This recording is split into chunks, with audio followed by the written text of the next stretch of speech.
출애굽기 14장 15절에서 21절 말씀입니다. 여호와께서 모세에게 이르시되 너는 어찌하여 내게 부르짖느냐. 이스라엘 자손에게 명령하여 앞으로 나아가게 하고 지팡이를 들고 손을 바다 위로 내밀어 그것이 갈라지게 하라. 이스라엘 자손이 바다 가운데서 마른 땅으로 행하리라.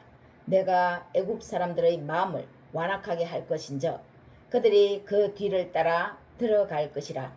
내가 바로와 그의 모든 군대와 그의 병거와 마병으로 말미암아 영광을 얻으리니 내가 바로와 그의 병거와 마병으로 말미암아 영광을 얻을 때에야 애굽 사람들이 나를 여호와인 줄 알리라 하시더니 이스라엘 진 앞에 가던 하나님의 사자가 그들의 뒤로 옮겨가매 구름 기둥도 앞에서 그 뒤로 옮겨 애굽 진과 이스라엘 진 사이에 이르러서니 저쪽에는 구름과 흑암이 있고 이쪽에는 밤이 밝음으로 밤새도록 저쪽이 이쪽에 가까이 못하였더라. 모세가 바다 위로 손을 내밀매 여호와께서 큰 동풍이 밤새도록 바닷물을 물러가게 하시니 물이 갈라져 바다가 마른 땅이 된지라. 아멘. 반갑습니다. 오늘도 좋은 하루 되시고 하나님이 여러분에게 가장 좋은 것으로 은혜 베푸시기를 축복합니다. 소망합니다. 우리 삶에는 우리가 이해하지 못하는 일들이 많습니다. 어쩌면 이해하지 못하는 일들이 우리 삶의 대부분입니다. 원인을 아니까 결과도 이렇구나 하는 원인과 결과의 불일치 가운데 그 가운데 우리는 믿음으로 신의 섭리를 생각하게 됩니다. 원인이 이러면 결과도 이래야 되는데 원인은 이러한데 결과는 저러하니까 그 과정, 도대체 그 과정 중에 무슨 일이 일어났나? 인간이 생각하지 못하는 그 일들 가운데 인간을 창조하시고 세상을 이끌어 가시는 신의 섭리를 생각해 보게 됩니다.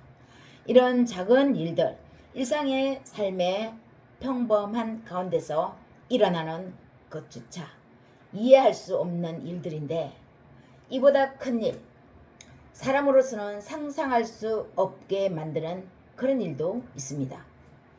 그래서 우리는 우리의 인생을 봤을 때 두 가지로 정의할 수 있습니다.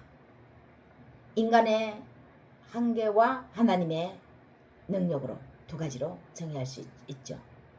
인생에서 두 가지를 말해본다면 한 가지는 인간의 한계를 느끼는 것, 또 하나는 그 한계 밖에 하나님의 능력을 생각해 보는 것입니다. 우리 삶을 한마디로 딱 표현하면 이렇다는 거죠. 인간이 알 수 있는 인간의 한계의 안과 인간이 이해할 수 없는 인간 너머의 한계 밖에 하나님의 능력, 그것이 인간 삶에서 펼쳐지는 우리 인생이라는 것입니다. 400년의 종살이에 마침표를 찍고 출애굽한 이스라엘 옛 히브리 사람들은 일제히 또다시 꼼짝없이 다시 종이 되어야 하는 그런 기로 앞에 섭니다. 출애굽한 그들은 멀고 걸고 또 걸어서 홍해 앞에 서서 멈춥니다. 그 한밤중에 하나님의 지도 아래 모세의 영도 아래 출애굽한 그들은 걷고 또 걷고 걸었는데 결국 홍해가 앞을 가로막고 있었습니다. 하나님이 이들을 이 길로 인도했으니까 이 길로 갔죠. 홍해가 있는 길. 그런데 이 길 말고도 다른 길은 있었습니다. 어떤 길이냐? 홍해가 없는 길, 이런 자연적인 장애물이 없는 길이죠. 그런데 그 다른 길로 행진을 하면 전쟁을 불사해야 했습니다. 전쟁. 다른 나라가 있는 그 길로, 그 앞을 지나가야 된다는 거죠. 하나님은 걱정이 되셨겠죠. 주체적으로 인생을 한 번도 살아보지 못하고 전쟁을 치러본 경험이 없는 히브리인들이 없기 때문에 종으로서 열심히 시키는 일만 해오면서 육체적인 노동이라고는 육체적인 노동밖에 모르는 그들이 머리를 써가며 전쟁에 이기려고 하는 그런 희생은 하지 않을 것이라는 판단을 하나님은 하셨던 것입니다. 그러면 그들이 어려움을 만났을 때 선택하는 건 한 가지죠. 노예의 삶을 산 사람들이 자기 목숨을 내던져서 죽음의 길을 택하지는 않습니다. 그들은 살기 위해서 다시 애굽의 종으로 되돌아가는 길을 택합니다. 항복하고 목숨을 부지하는 것을 택한다는 것이죠. 노예의 삶으로서의 그들의 삶이 위급한 상황에서는 자기 목숨을 내던져서 싸우는 것을 택하기보다는 항복하고 살려달라고 하는 목숨을 구걸하는 그런 쪽을 택하는 것이 대부분 종입니다. 그래서 하나님은 반드시 분명히 이들이 전쟁을 하게 되면 항복하고 목숨을 부지하는 것을 택할 것이라는 것을 하나님은 예상합니다. 그래서 좀 둘러서 먼 길을 가더라도 먼 거리라도 이 길로 인도해야 되겠다 싶어서 홍해가 있는 길로 하나님은 인도하신 것입니다. 그런데 이 길도 장애물은 있었죠. 자연적인 장애물. 홍해라는 바다가 앞을 가로막고 있었습니다. 그리고 뒤에는 종살이에서 겨우 허락하고 놓아준 것을 후회하는 애굽의 왕과 그의 신하들이 군대를 이끌고 다시 추격에 나서서 추격해 오고 있었습니다. 가만히 생각하니까 너무 아까운 거죠. 저 인력이 아까운 것입니다. 노예로서 얼마든지 자신의 나라를 위해서 부려먹을 수 있는 저 인적 자원을 괜히 풀어줬나 후회가 되는 것입니다. 얼마 못 갔으니까. 아니 또 가더라도 어린아이들과 양과 소와 모든 짐승들을 데리고 갈 수밖에 없으니까 아주 천천히 걸어갈 수밖에 없는데 얼마 못 갔을 것이다. 따라잡으면 곧 잡을 것이다. 이렇게 예상하고 추격해 오고 있었습니다. 이때 지도자의 결단이 지휘력을 발휘해야 할 때입니다. 두 가지겠죠. 수용할 수 없는 현상이 일어납니다. 두 가지 다 수용할 수 없는 현상입니다. 하나는 물의 막무가내 뛰어들어서 어린아이들이 다 빠져 죽게 할 수는 없었습니다. 뒤에서 애굽의 군대가 추격해 온다고 해서 막무가내 홍해 바다를 뛰어들어서 건너라고 할 수는 없었던 것이죠. 어린아이들과 소와 짐승과 양들이 많이 있었으니까요. 한꺼번에 물에 다 몰사할 수 있는 상황이었습니다. 또 그렇다고 하나님의 명령하에 애굽의 종살이를 그만하고 자유를 향해 가는 여정을 포기하고 다시 그들에게 항복하는 일은 더욱 할 수 없는 일이었습니다. 그들은 항복할 수 있었지만 그들을 지도하는 지휘자인 모세는 자존감이 허락하지 않았고 또 그 자존감 위에 하나님의 명령을 거스를 수가 없었습니다. 인간의 한계에 다시금 부딪힌 지도자 모세와 그의 백성들은 두려움 그 자체였습니다. 모세는 왜 두렵지 않았겠습니까? 지휘자니까, 지휘를 해야 되니까 자신이 두려워서 벌벌 떨면 자신을 따르는 그 백성들도 두려워할 거니까 겉으로는 아주 용감한 척도 할 수 있겠죠. 그러나 속으로 그는 아마 그 백성들보다 더 두려웠을 것입니다. 왜? 자신의 지하에 영도하에 이 백성들의 목숨이 경각에 달려 있었으니까요. 죽느냐 사느냐에 달려 있었으니까요.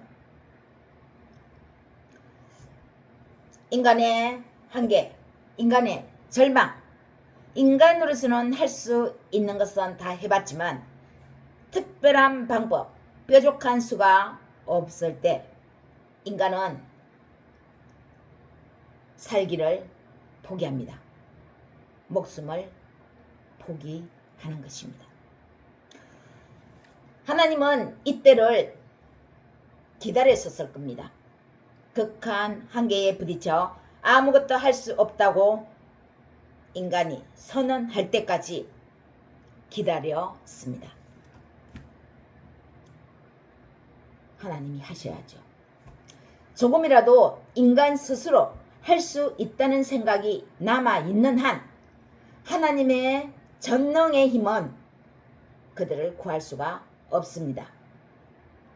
하나님의 전능의 힘이 설령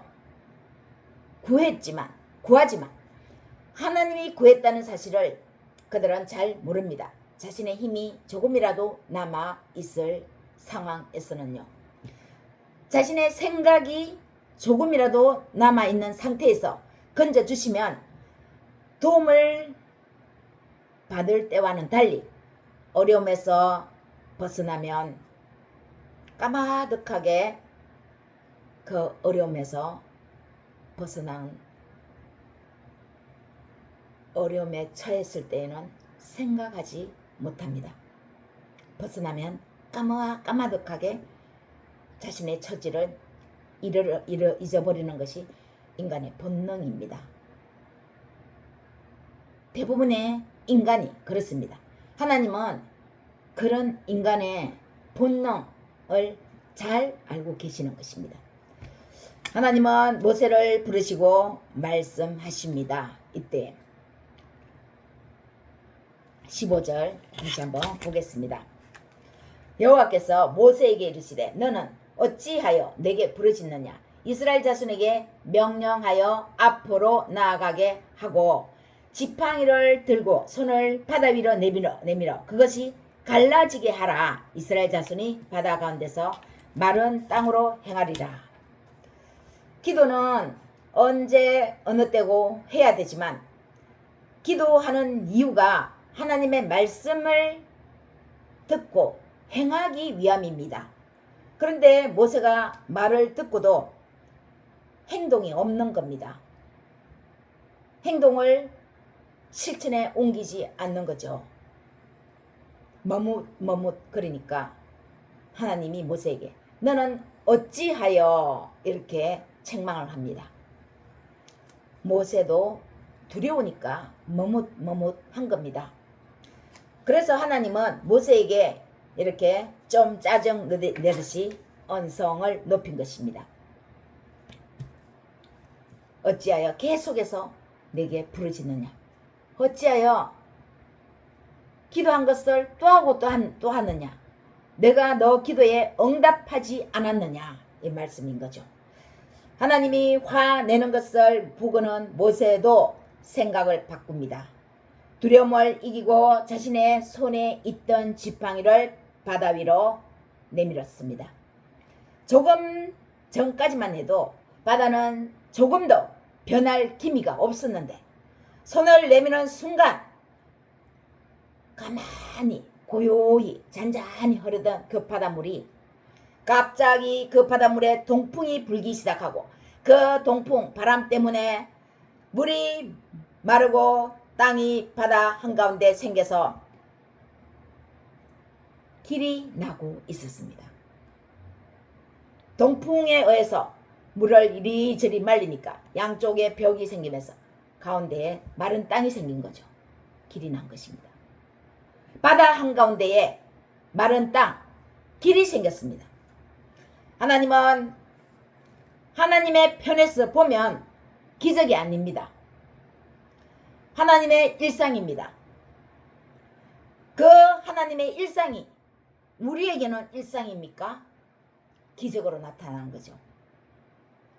하나님의 일상이라는 것은 언제나 언제든지 하나님은 실행하고자 하시면 가능하다는 것입니다. 하나님이 당신의 일을 실행하고자 마음만 먹으면 언제 어느 때고 실행하실 수 있다는 것입니다. 그것이 하나님의 일상이지만 우리 인간편에서는 기적이 나타나는 것이죠. 대신 하나님은 그런 사람을 찾습니다. 그런 사람이 필요합니다. 하나님이 기적을 일으켜야 할 그 대상을 통해서 일을 하시기 위해서. 자연재해 같은 것은 인간의 의도와 전혀 상관없이 심판하고자 하면 하나님이 하십니다. 그러나 사람을 통해서 하나님의 역사를 일으켜야 하는 부분에서는 그 역사에 참여할 사람을 찾으십니다. 홍해가 갈라진 것은 먼저는 하나님의 능력이죠. 홍해가 갈라진 것은 하나님의 전능의 능력입니다. 두 번째는 믿음을 가진 사람 모세의 믿음으로서의 행동입니다. 모세의 실천에 있었습니다. 믿음을 가지고 있었지만 모세가 행동하지 않을 때는, 실행에 옮기지 않을 때는 바다가 잔잔히 고요하게 그대로 흐르고 있었습니다. 그러나 모세가 행동하는 순간 지팡이를 든 손을 바다에 내미는 순간 그 잔잔한 바다가 거기에 동풍이 불기 시작한 것입니다.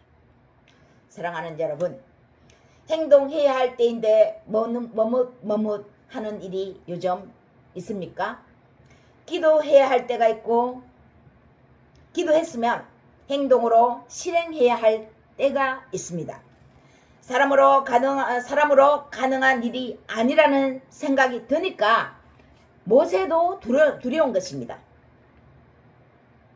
그래서 머뭇거립니다. 이것은 인간의 본능이죠. 이 인간의 본능을 초월해서 일으키시는 것이 하나님께서 주시는 믿음이죠. 이 믿음을 사용하는 겁니다.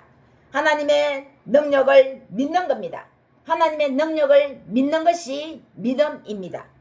단 어떻게 모든 것을 하나님께 맡기고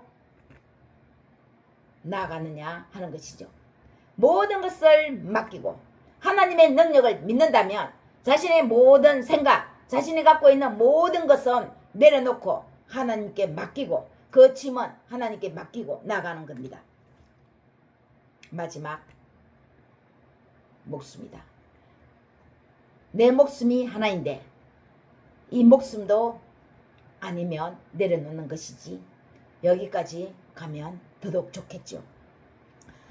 큰 기적이 눈앞에 있는데 목숨 한번 걸어야 하는 것도 있으면 걸어야겠죠. 큰 기적을 바라는데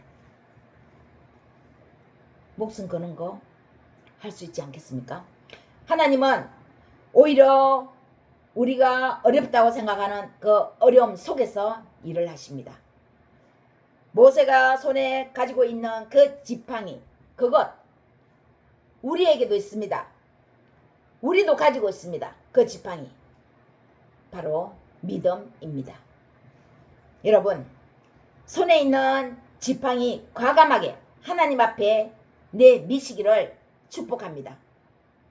우리의 모든 생각, 우리의 모든 목숨, 마지막 목숨까지도, 생명까지도 한 번 죽지 두 번 죽나 내려놓을 수 있으면 내려놓는 것도 괜찮습니다. 살고자 하면 죽고, 죽고자 하면 삽니다. 내가 살기 위해서 바둥바둥 머뭇머뭇거리면 그 머뭇머뭇거리는 사이에 우리 자신이 점점 죽어갑니다. 모세에게 홍해가 갈라져 땅이 생겼다면 저와 여러분이 내미는 지팡이에 하나님은 없던 길을 내시고 또 우리 앞에 막아 놓아 장애물이 설치된 곳은 하나님이 뻥뻥 뚫어서 없앨 것입니다. 여러분, 한 주간도 하나님의 능력이 예수 그리스도 안에서 우리 삶에 실현되시기를 축복합니다. 믿음은 우리 스스로 갖는 것은 아니죠. 믿음은 우리에게 주시는 확신, 자신감은 맞습니다. 그러나 예수 그리스도 안에서 예수님이 목숨을 바치면서 내놓는 그 십자가를 보면서 아, 나도 저렇게 하면 되겠구나. 나도 목숨을 내어 던지면 내 목숨 하나님이 건지시겠구나. 이 믿음으로 나가면 됩니다. 그러면 삽니다. 죽고자 하면 살고, 살고자 하면 죽습니다. 우리 손에 가지고 있는 것은 믿음입니다. 이 믿음으로 하나님의 크신 능력, 하나님께서 여러분 앞에 머뭇머뭇거리는 그것을 말끔히 해치우는 한 주간이 되시기를 예수님의 이름으로 축복합니다.